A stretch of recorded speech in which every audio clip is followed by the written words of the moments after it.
Assalamu alaikum ji.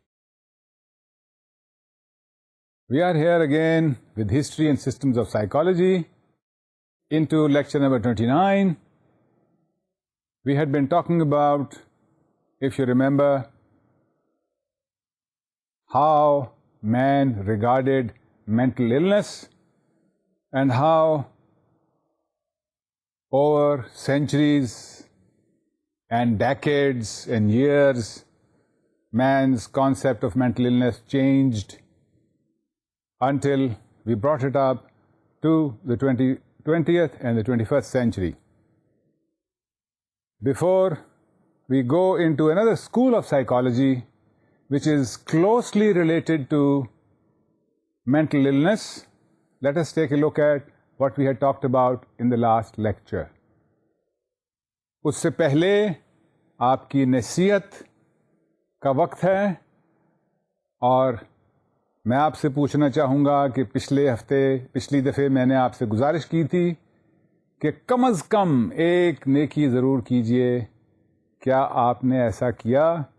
अगर नहीं तो कॉन्शियसली शऊरी तौर पे ऐसा कीजिए. वैसे तो जैसे मैंने पहले भी कहा था, मोमिन की ज़िंदगी होनी ही नेकी चाहिए सिर्फ. लेकिन अगर आप बदी से बचे रहें तो वो भी अच्छा है. इसलिए एक नेकी ज़रूर कीजिए. अपने नज़दीकी किसी ऐसे शख्स को जिसको पढ़ना ना आता हो उसे पढ़ना सिखा दीजिए. यही एक अहम नेकी है मेरे नज़दीक, जो तालिब इल्मों को, असातिज़ा को, तालीम याफ्ता लोगों को करनी चाहिए. इसी चीज़ का हमारे मुल्क में फुकदान है, बहुत कम है. तालीम, इसका फ़रोग़ बड़ा ज़रूरी है. मैं समझता हूँ आपको इसमें ज़रूर हिस्सा लेना चाहिए. चलिए अब आगे चलते हैं.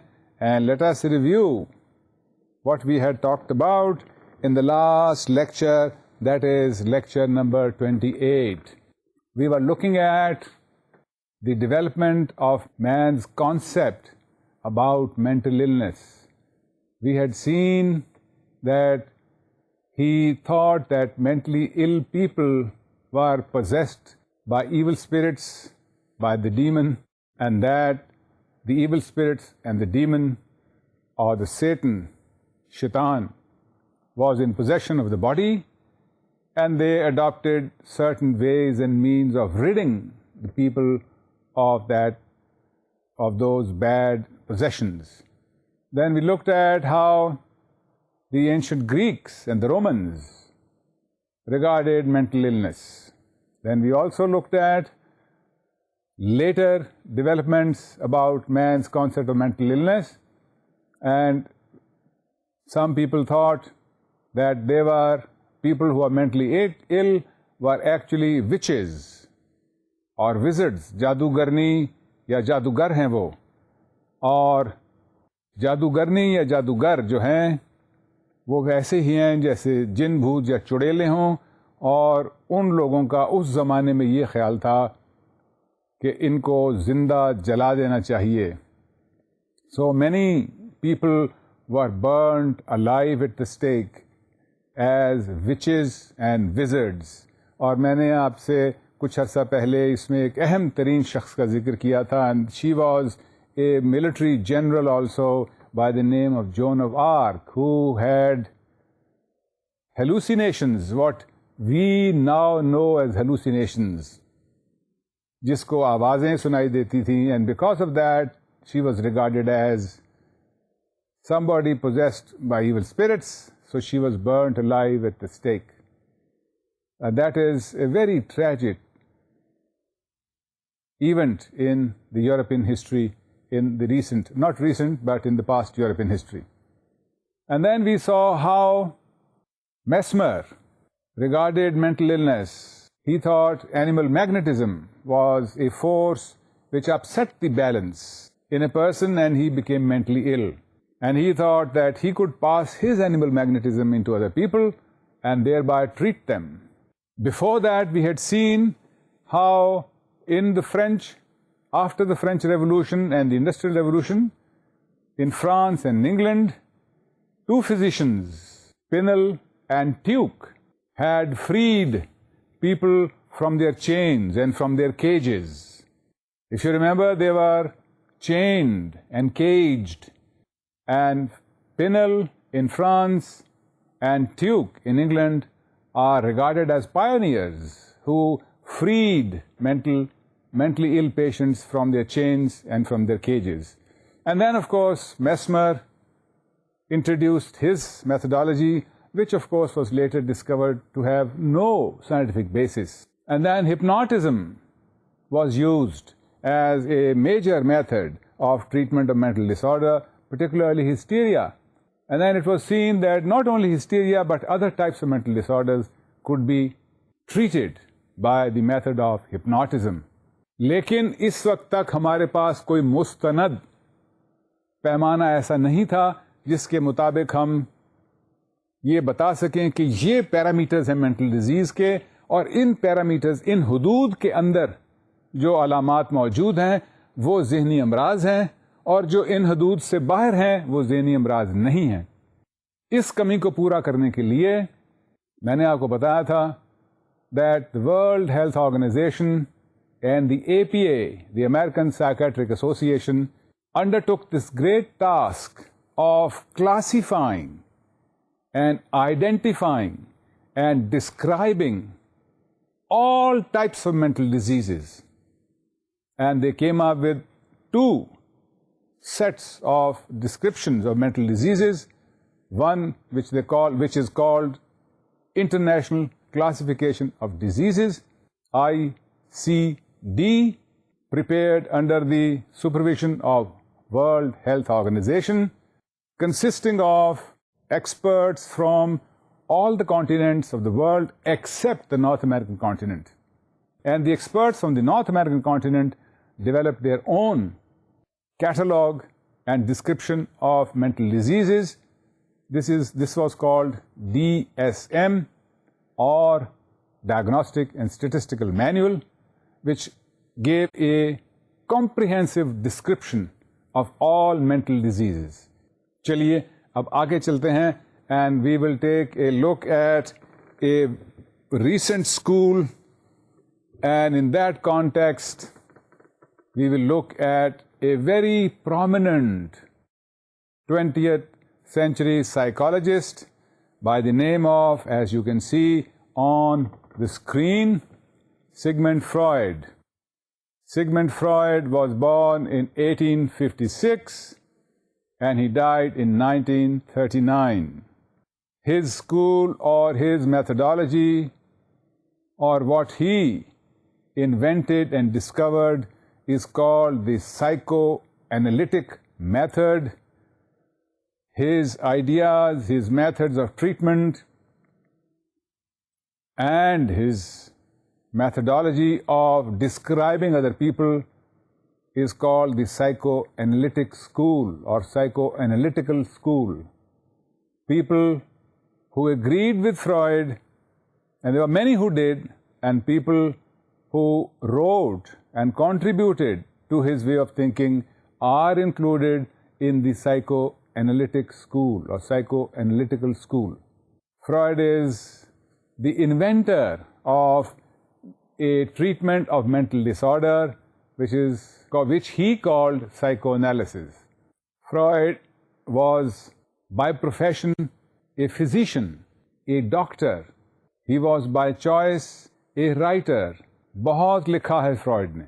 And let me also tell you that you would find his writings most interesting to read.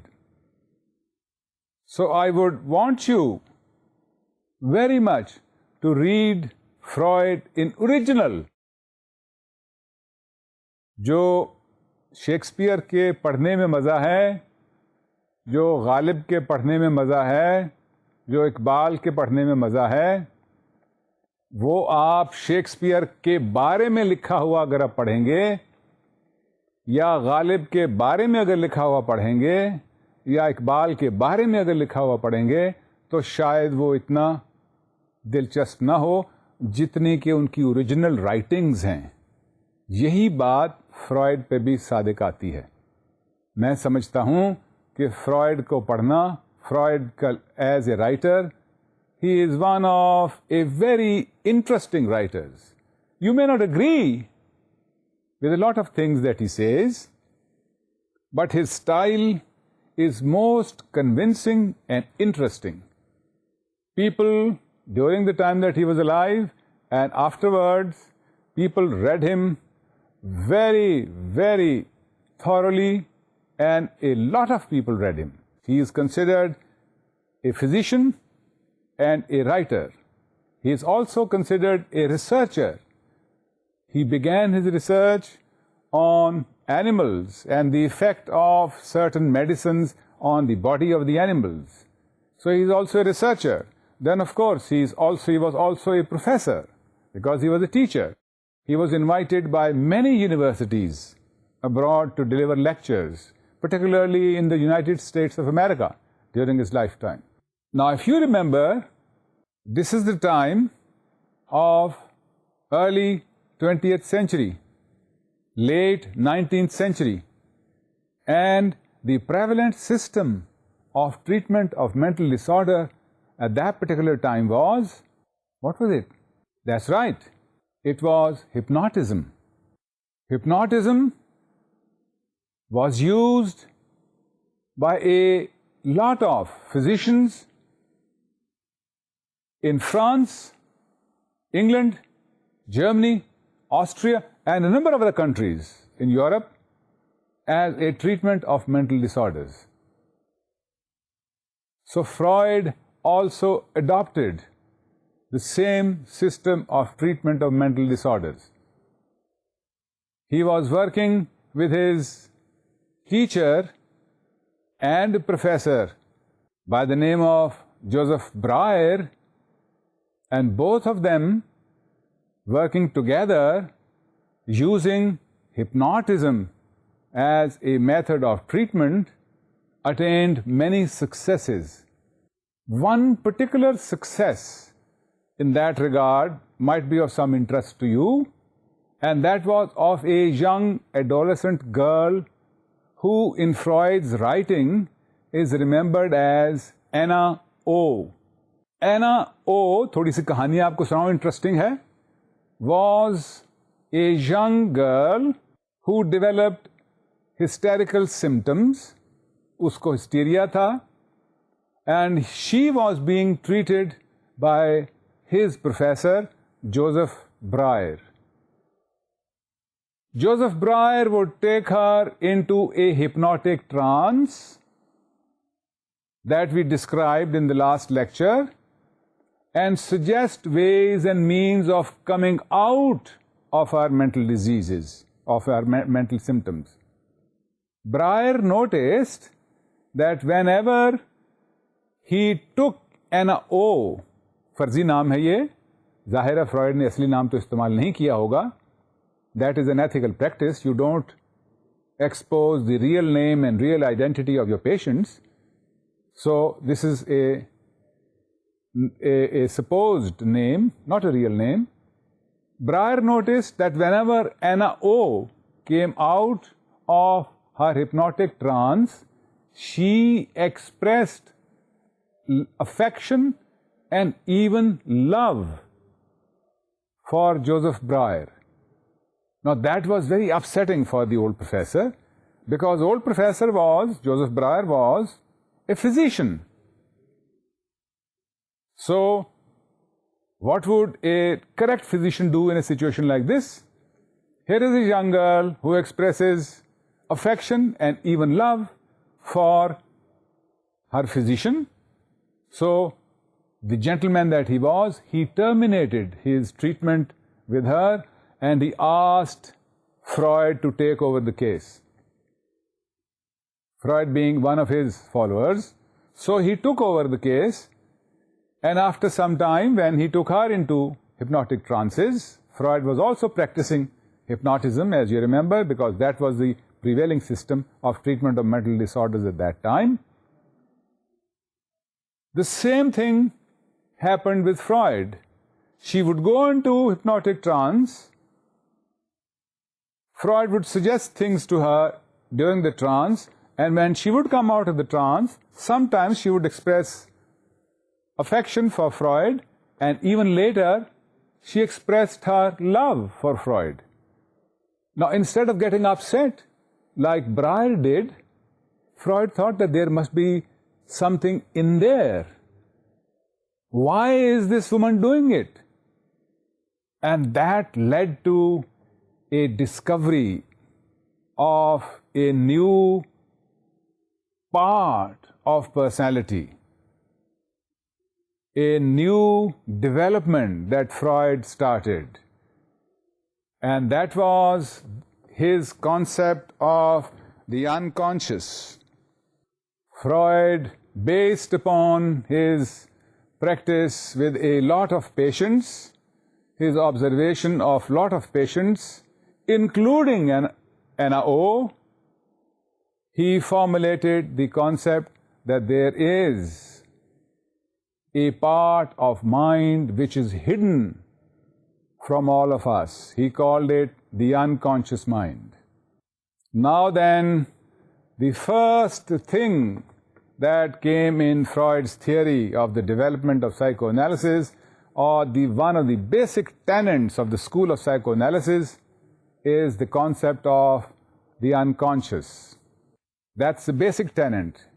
बुनियादी बात इनकी साइकोएनालिसिस वाले मकतबा फ़िक्र के लोगों की ये है कि हमारे ज़हन में कुछ ऐसी चीज़ें भी हैं जो हमारे शऊर की पहुंच से बाहर हैं. वो हमारे ज़हन का ही हिस्सा हैं, हमारा ही हिस्सा हैं, लेकिन हमारे शऊर से बाहर हैं. And that is the unconscious.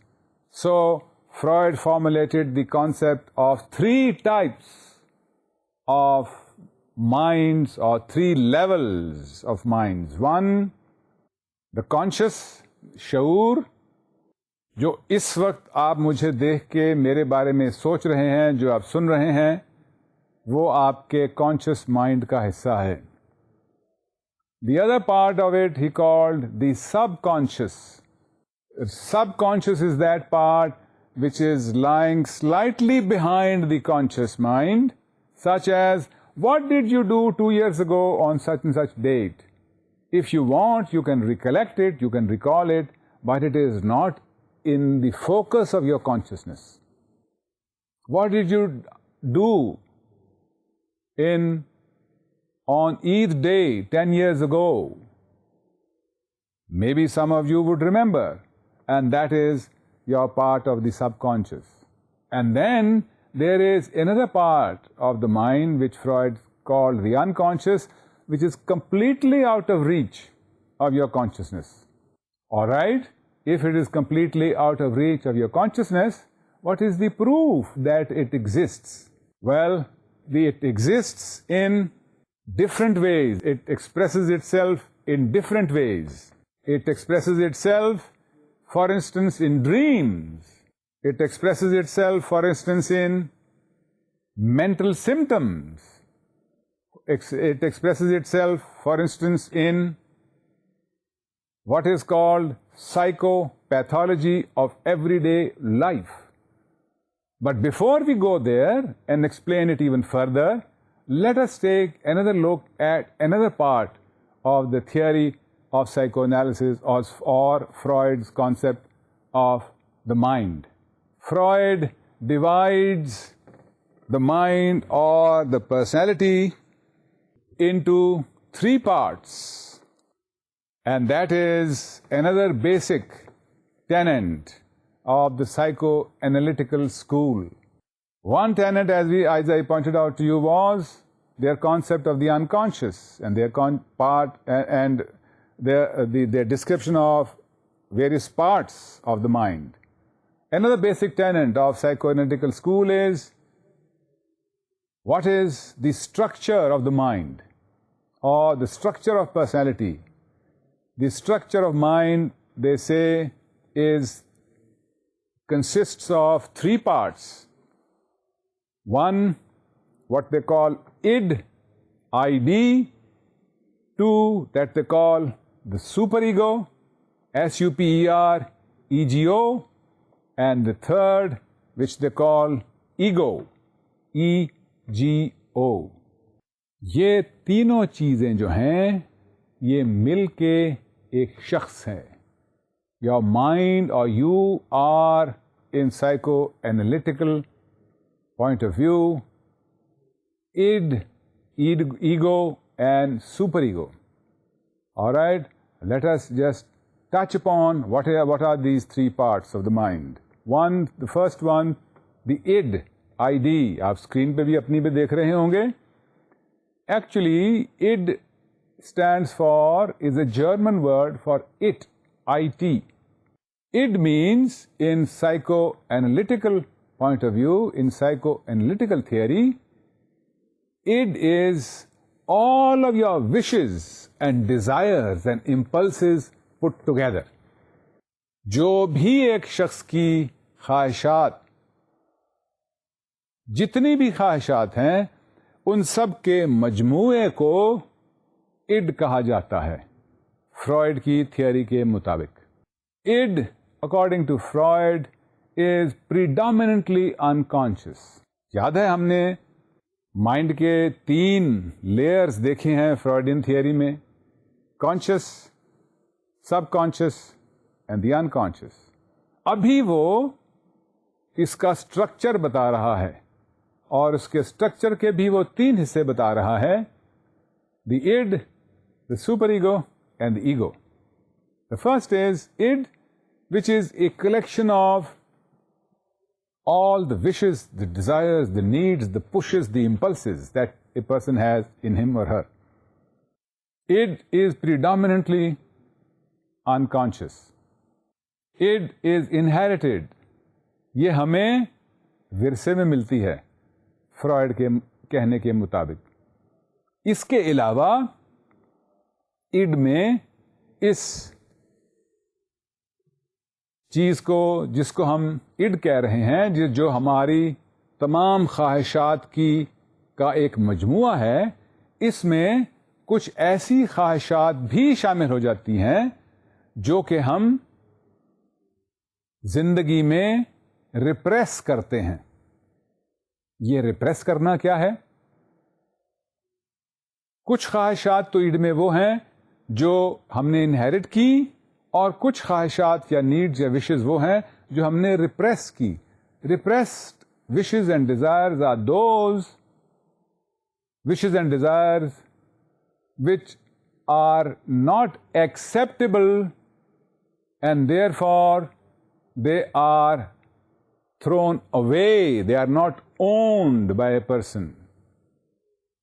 If a person feels angry with his teacher and feels that the teacher is a beast and that beast should be gotten rid of, now this wish that he should be gotten rid of is unacceptable, because teacher is a respectable person. Therefore, this wish or this desire is repressed and becomes a part of the id. तो ऐसी बहुत सी wishes and desires हैं जो कि repress होके हमारी id का हिस्सा बन जाती हैं. तो id जो है, it is a collection of impulses, wishes, desires, predominantly inherited, but some also repressed.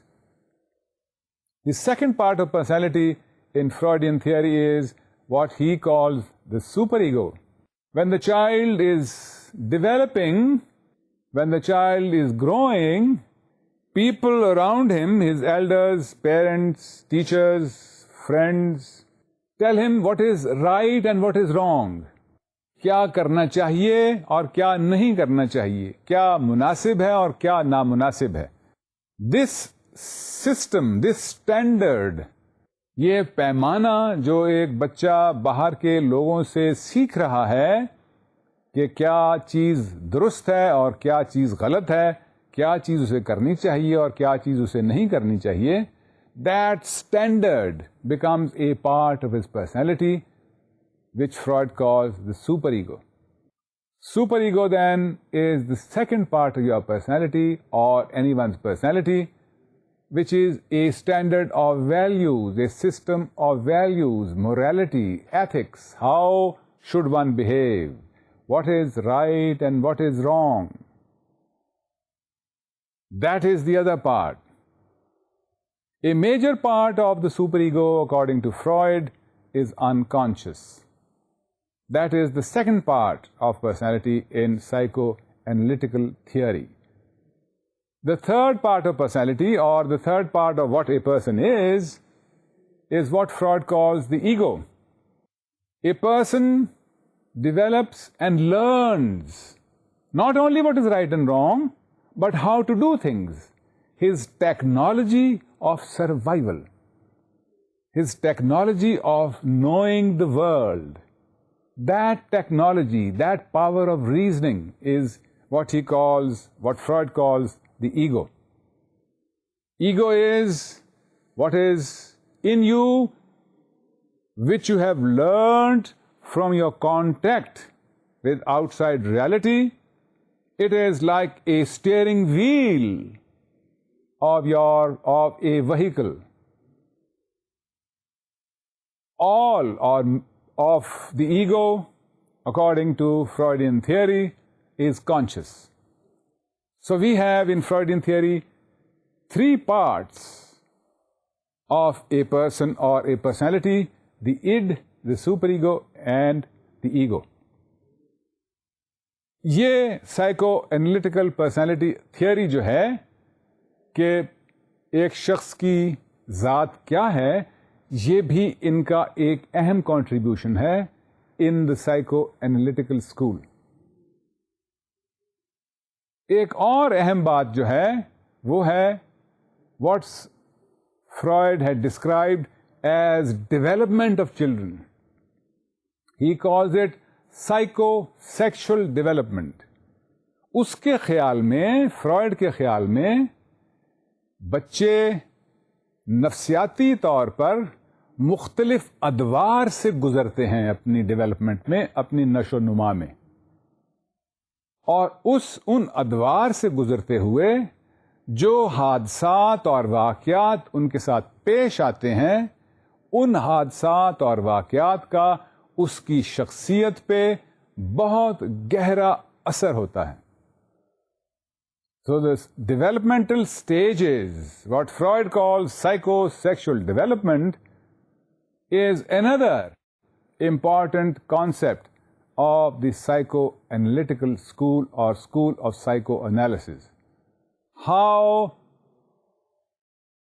people develop psychologically and how during this development certain milestones occur, and how certain instances or incidences or mishaps or traumas or occurrences may happen during this development that may contribute to the overall being of a person.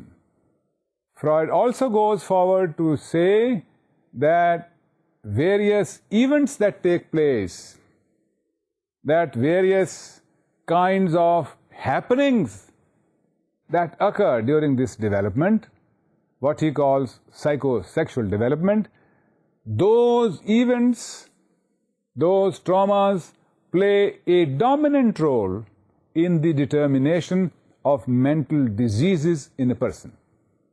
ये भी Freud की theory का एक अहम हिस्सा है. His concept of psychosexual development. एक और अहम बात जो फ्रॉयड की थियोरी में हमें दिखाई देती है, जो कि आपके लिए इंटरेस्टिंग भी होगी. That is he talks about psychopathology of everyday life. ये साइकोपैथोलॉजी ऑफ एवरीडे लाइफ क्या है? Psychopathology, as you know, is the English term for psychological disease. Pathology means a symptom. So what is psychopathology of everyday life? The slips that occur in our everyday life. And what is he talking about? What are the slips that we are talking about? Slips of the tongue, एक चीज. Slips of memory, दूसरी चीज. चलिए फिलहाल इन दोनों का जिक्र करते हैं. Freud calls slips of tongue a part of psychopathology of everyday life. He considers slips of tongue as a manifestation, as an expression of the unconscious mind. उसके ख्याल में हमारा लाशऊर जो है, our unconscious mind expresses itself in a slip of tongue. अगर मैं मिसाल के तौर पर ये कहूँ कि मुझे एक बाल्टी पानी ला दो, लेकिन उसकी बजाय मैं कहूँ एक बाल्टा पानी ला दो, अक्सर ऐसा होता है. तो this is an example of A slip of tongue. अगर मैं ये कहूँ कि the crown Prince visited the museum, but while I am saying it, instead of saying the crown prince, I say the crow prince visited the museum. That would be an example of slip of the tongue. Another example of this is slips in writing. अगर आप लिखते हुए, अगर कोई शख्स लिखते हुए कोई लफ्ज़ छोड़ जाए या उस लफ्ज़ को गलत लिख दे, क्राउन प्रिंस की जगह जैसे मैंने आपको कहा वो क्रो प्रिंस लिख दे, तो that would be a slip of writing. Now these are examples of psychopathology of everyday life in psychoanalytical school's terminology, and slips of the tongue and slips of writing in their point of view is an expression of our unconscious. इसकी interpretation भी बताएंगे कि क्या वो समझते हैं, इससे क्या नतीजा अख्ज़ करते हैं. The other kind of slips that Freud talked about, and those were slips of memory. अगर आप अपने अच्छे दोस्त का नाम भूल जाएं, अगर आप अपने दोस्त का टेलीफोन नंबर भूल जाएं, अगर एक मंगेतर अपनी अंगूठी रख के भूल जाए कि उसने कहाँ रखी है, अगर एक खाविंद बीवी को खत लिख के पोस्ट करना भूल जाए, और अगर एक बीवी घर को लॉक करके चाबी पर्स में डाल के भूल जाए कि उसकी मियाँ ने घर आना है, उसको घर खुला चाहिए, तो ये तमाम भूल जो है, ये तमाम भूलें जो हैं, Freud would call them slips of memory. And slips of memory are again, in Freudian point of view, in psychoanalytic point of view, expressions of the unconscious. Freud अपनी एक मिसाल इस तरह से भी बताता है कि उसके पास एक खातून आई और उसने कहा कि डॉक्टर मैं बहुत परेशान हूँ because I have misplaced my engagement ring somewhere. I was given an engagement ring, and that engagement ring I took off and I put it somewhere and I've forgotten where I put it. And on the basis of that slip of memory, Freud predicted that she is going to break her engagement from her fiancé. because he thought that forgetting where the ring has been placed shows an unconscious motivation on the part of the fiancé to terminate that relationship. And lo and behold, that is exactly what happened in that young woman's life. She broke her engagement with her fiancé. There's another example.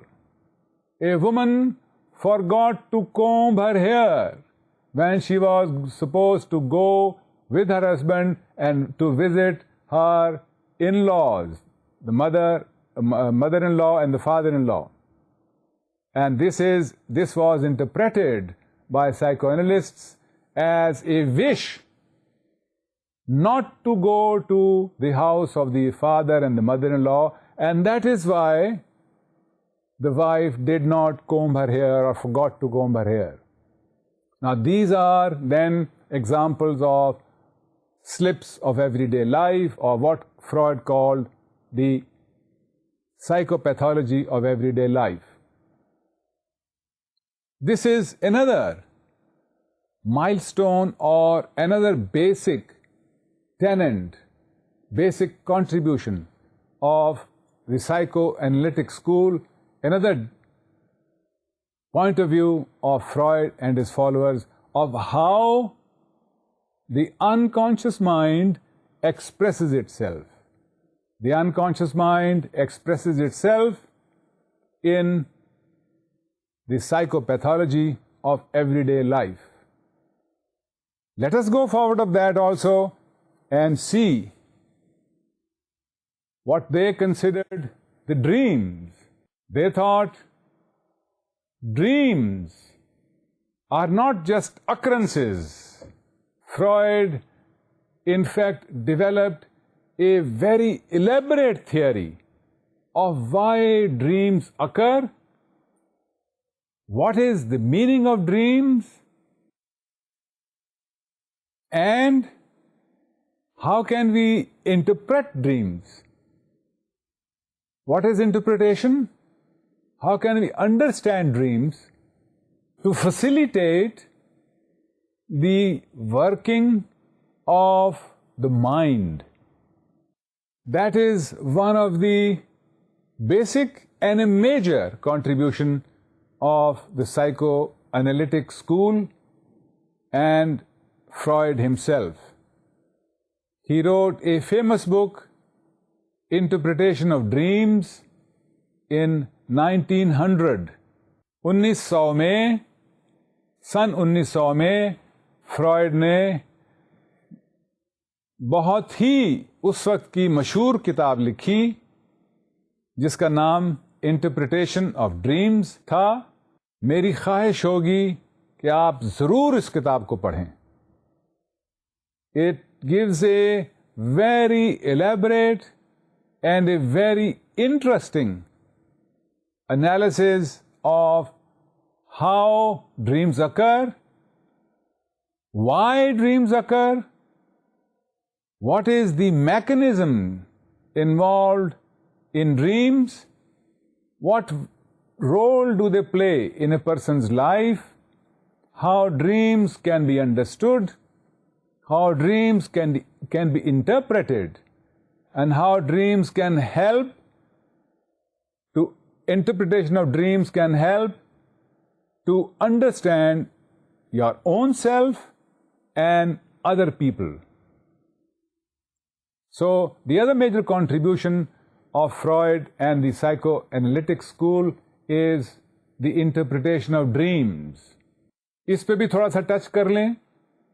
Dreams by Freud are considered to have two contents, the manifest content and the latent content. Manifest content means whatever a person sees in a dream. The images that he sees in a dream is the manifest content.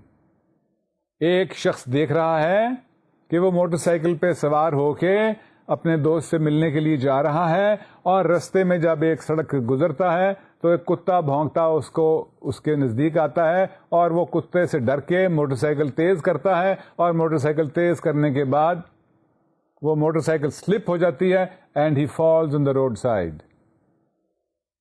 This is for instance, for example, a dream.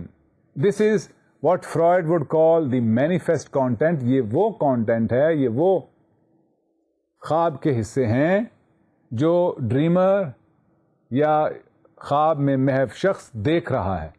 And then Freud says that there is a latent content. इसके पीछे भी कुछ चीज़ें हैं. Motorcycle जो है वो ख़ास चीज़ को डिपिक्ट करती है. कुत्ता जो है वो एक ख़ास चीज़ को डिपिक्ट कर रहा है. मोटरसाइकिल का चलना जो है वो एक ख़ास चीज़ की निशानदही कर रहा है. उस शख्स का कुत्ते का भौंकना एक ख़ास और चीज़ की निशानदही कर रहा है और उस शख्स का मोटरसाइकिल को तेज़ चलाना कुछ और कह रहा है और उसका तेज़ चलाने की वजह से स्लिप होकर गिरना भी कुछ और सिंबलाइज कर रहा है. जो कुछ उसके मानी हैं वो फ्रॉइड के ख्याल में he called it the latent content, जो हमारी आंखों से, हमारी कॉन्शियसनेस से, हमारे शऊर से छुपा हुआ है. और मैनिफेस्ट कंटेंट जो दिख रहा है वो लेटेंट कंटेंट का ही हिस्सा है, लेकिन latent content has become manifest content by a certain process, by a certain mechanism, and that is what he calls the dream work. Dream work is how latent content is transformed into manifest content. And if we can find out the mechanism, then we would understand the meaning of the dreams. And he developed a theory of how to find out. उसमें भी बहुत सी चीज़ें हैं, मैं 2-3 चीज़ों का जिक्र कर देता हूँ. एक उसने कहा that there is displacement in your dreams, that the latent content is displaced in the manifest content. मिसाल के तौर पर, अगर आपको अपने किसी उस्ताद पर बहुत गुस्सा आया है तो आप उसके बारे में ख्वाब में देखें कि आपने एक अजनबी शख्स को जो उम्र में आपसे बड़ा है उससे आपने बदतमीजी की है. ये it is an example of displacement because you could not do the dishonour of talking to your elder teacher like that in a dishonorable way.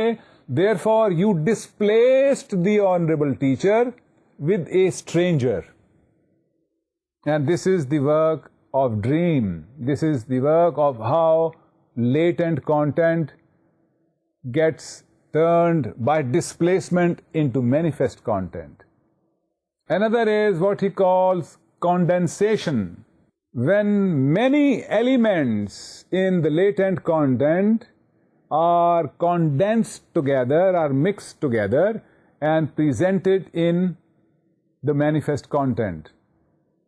For instance, अगर आपको आपके किसी शख्स को उसके महल्ले के बच्चे बहुत तंग करते हैं, कोई जोर जोर से चिल्ला के उसको मजाक उड़ाता है, कोई उसको धौल धप्पा रसीद कर देता है, कोई उसको धमकी देता है, तो ये तमाम बच्चे जो हैं they might be condensed together into appearing as a dog in the dream. Because these elements have been put together, Freud calls it the process of condensation. इसी तरह से और भी फ्रॉयड ने जिक्र किए हैं ड्रीम मैकेनिज्म्स में.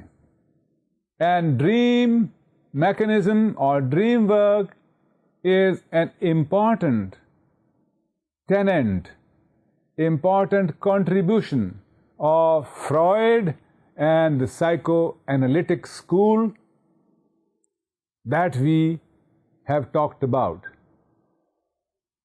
That is, of course, not the entire psychoanalytic school, and neither is it the end of Freud's contribution. But we will talk more about him in the next lecture. Before we finish, let me recapture for you what we talked about today. We reviewed the psychoanalytic point of view propounded by Sigmund Freud, born 1856, died in 1939, worked most of his life in Austria, Vienna, but when Germany took over,